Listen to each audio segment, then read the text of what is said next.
Welcome to this segment of Assembling God's Puzzle, in which I try to give some hints to how to fit in all the different puzzle pieces of our lives, fit them into our lives in ways that work better for us, that cause us less anxiety, pain, suffering, all of that. And we have different puzzle pieces in our life. Some we've had forever. We've been born into a certain family. We have certain disabilities or abilities. We're a certain race. We, are born in a certain place, hair color, whatever. We've had some of those puzzle pieces that we've been dealing with for a long time. Some are new. God throws different puzzle pieces at us every day, and we don't get to choose any of those. We just get to choose to deal with them. And so we get all kinds of different puzzle pieces in our lives at different times. And I guess it's a human nature to kind of ask the question, why? Why these pieces of the puzzle come into our lives? These events, these people in our lives, all these different types of things. And why is that? Why me and not somebody else? Why do I get sick and somebody else stays well? Why do I lose this loved one and somebody else keeps their loved ones? We ask those questions. I guess it's just human curiosity, and I guess that's not a bad question. If scientists didn't ask the question why things work the way they do, we'd never make any progress in science world or in technology. So, it's not a bad question. And for me, that question, why we people do what we do, including myself, that question has kind of spurred me on to going into counseling, to kind of say, well, why is that? Why do we work the way we do? So that question, why, is not a bad question. It can get us somewhere sometimes. Um, but if there's no answers to that question of why a certain thing is the way it is, then there's a possibility we get stuck. We get stuck in that question, and we might find it difficult to get out of that question. Kind of asking it over and over again can kind of cause us, stress, pain, anxiety, asking that same question, why, never getting any answers. That usually happens with the negative things in our lives, those pieces of the puzzle that are unpleasant, illnesses, accidents, death of loved ones, misfortunes, unpleasant people, in our lives. The whole book of Job is about asking that question, why? Job, lost his family and, had all kinds of misfortune. And the whole book of Job is asking, well, why did this happen to me? And, his three friends came along and, tried to help him, answer that question, but they didn't have any satisfactory answers. And Job never came up with any satisfactory answers. And at the end of the book, when God finally does speak, God doesn't give Job any satisfactory answers. So the whole book of Job is kind of that human dynamic of, well, why? Why this? Why me? And you know, that's that's common. That's just kind of us as human beings to do that. But it can cause us problems if we get stuck there. I think sometimes that we think that if we knew the reason why something happens, something bad happens, then that will make us feel better. That somehow, making sense of it, gives us a sense of control. Okay, well, now I know why, and we think that that will make it better. But it doesn't. We're still in the same spot. We still have to deal with that thing.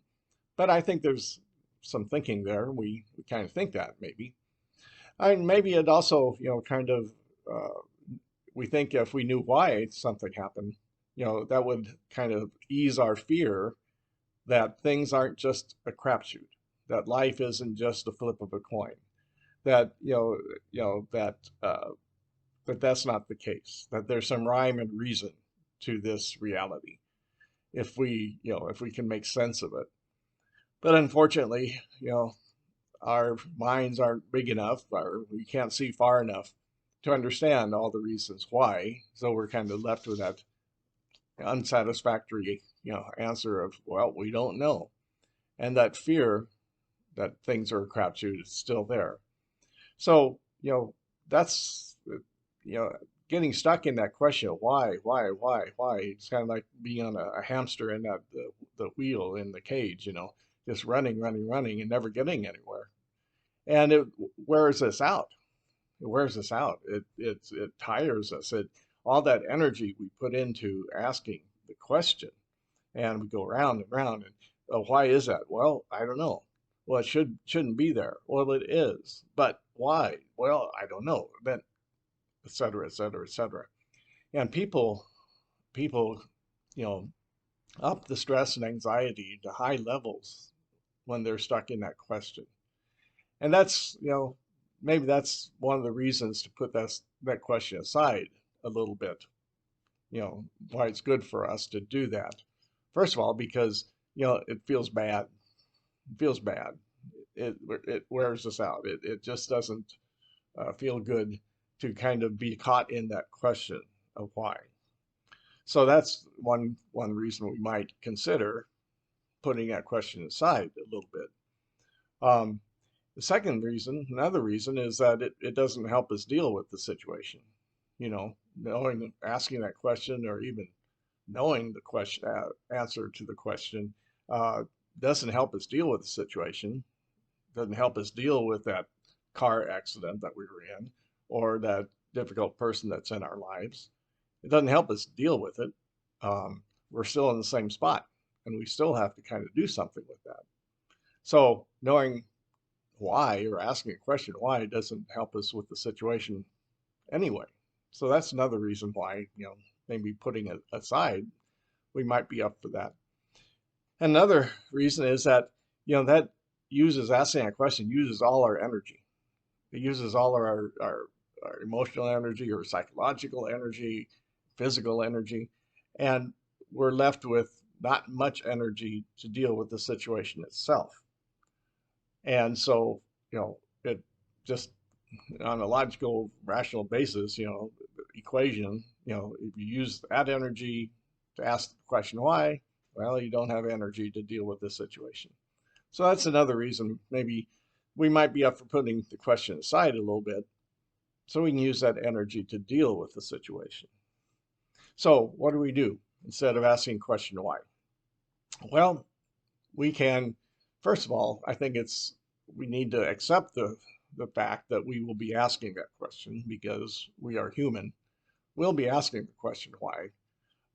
It's unrealistic to think that we wouldn't.